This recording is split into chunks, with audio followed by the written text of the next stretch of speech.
आप कह रहे हैं 10 दौर की बातचीत हो चुकी है। जब वो बातचीत का हल नहीं निकल रहा है, जब 2 महीने से किसान वहीं का वहीं बैठा है, तो उस बातचीत का लाभ क्या है? आप कह रहे हैं मेरी भागदौड़ में कमी हो तो बताओ। सामने वाला कह रहा है कि साहब आप भागदौड़ कर रहे हैं लेकिन हल तो नहीं निकल रहा ना। जब हल नहीं निकल रहा तो मैं घर क्यों जाऊं? कैसे समझाइएगा?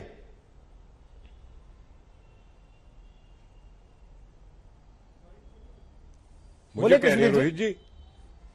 हेलो। हाँ जी बोलिए। हाँ, मेरा ये कहना है कि आप ये बताइए, कानून बनते हैं संसद में, कानून संसद में बने हैं, संसद के कानूनों में जिस जिस बिंदु पर आपत्ति है उस पर विस्तार से चर्चा ही नहीं करी अभी तक। कहीं चर्चा नहीं करी गई।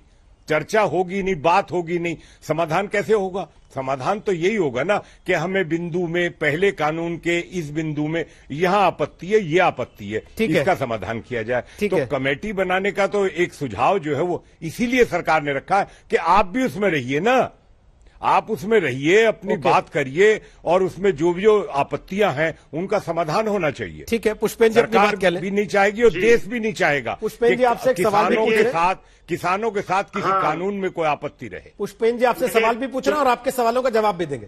पुष्पेंद्र जी जवाब दीजिए उनकी बातों का जो उन्होंने उठाई है। चौधरी कृष्णवीर जी हमारे बड़े भाई हैं, आदरणीय हैं। ये खुद पिछले 30 साल से कहते आ रहे हैं कि फसलों का रिजर्व प्राइस होना चाहिए। आज अब इन्होंने पूरे जवाब में बहुत ही सम्मान के साथ मैं कहना चाहता हूं, ये नहीं कहा कि एमएसपी का कानून हम सेपरेट बनाने को तैयार है। अगर उसको बना दिया होता तो लगभग 70-80% नंबर का क्वेश्चन जो है आपने हल कर दिया होता। उसको ना करके आप कह रहे हैं आपने कमेटी बना दी। अरे सस्पेंड करने का काम तो सुप्रीम कोर्ट ने कर दिया। हो गया है।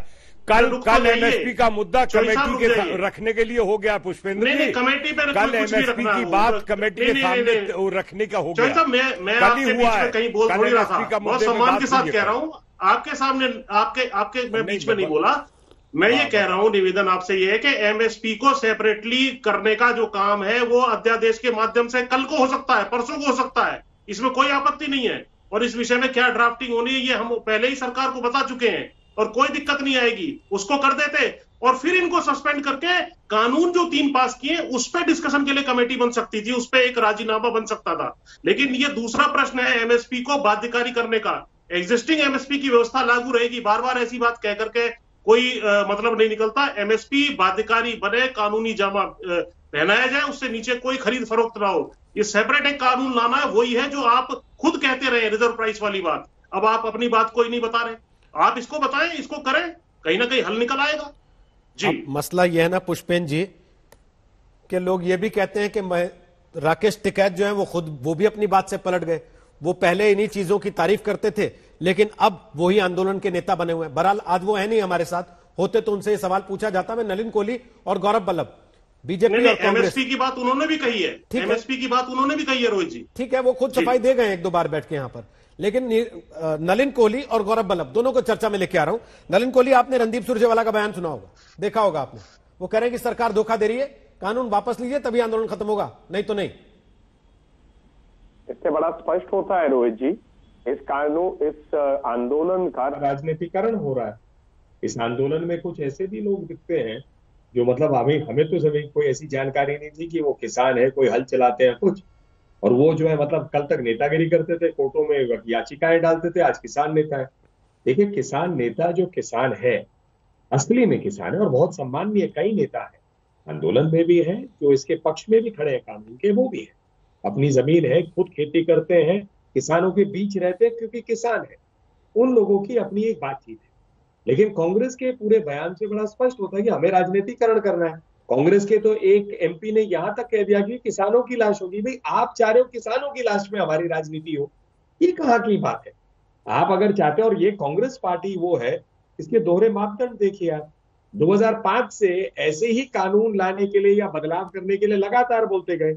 1.5 दशक में जो वो कहते आए, 19 के तो इलेक्शन मैनिफेस्टो अंग्रेजी में लिखा हम एपीएमसी हटाएंगे। कहाँ हटी एपीएमसी? एपीएमसी वहीं की वहीं है, एक विकल्प और है। दूसरी बात कि वो चाह रहे थे कि ये सारी चीजें हमें बदलाव लाना चाहिए। शरद पवार जी मंत्री थे उस सरकार में, उन्होंने कहा, कई चिट्ठियां लिखी, तो ये सारी बातें कांग्रेस जो कर रही थी, आज मोदी जी की सरकार गई, एपीएमसी को हटाया नहीं, एक अधिक विकल्प दे दिया, और कांग्रेस कह रही है कि इसको रिपील करिए। तो ठीक है, कांग्रेस राजनीतिकरण करती है, उन्होंने तो बालकोट में भी कहा था सबूत दिखाइए। उन्होंने सर्जिकल स्ट्राइक पे भी कहा सबूत दिखाइए। तो कांग्रेस की राजनीति, जिसे इंग्लिश में कहते हैं from main stream party is becoming a fringe kind of party politics, वो उनको करना है, देश की जनता के सामने सारी बातें जाएंगी। लेकिन अब आ जाते हैं मुद्दे पे। दूसरा विषय जो मैं कहना चाहूंगा आपकी अनुमति से, देखिए 70-80% भाई साहब जो बैठे हुए हैं अभी अपनी बात कहते हैं, आप एमएसपी करो तो 70% 80% हो जाएगा। मैं केवल इतना कहूंगा, एक डिमांड है कि रिपील करो। अगर रिपील करो तो कानून में या तो बदलाव होंगे कानून में, या कानून हटाने की बात होगी ना, दोनों कैसे होंगे? तो वो अड़े हुए कानून हटाएंगे।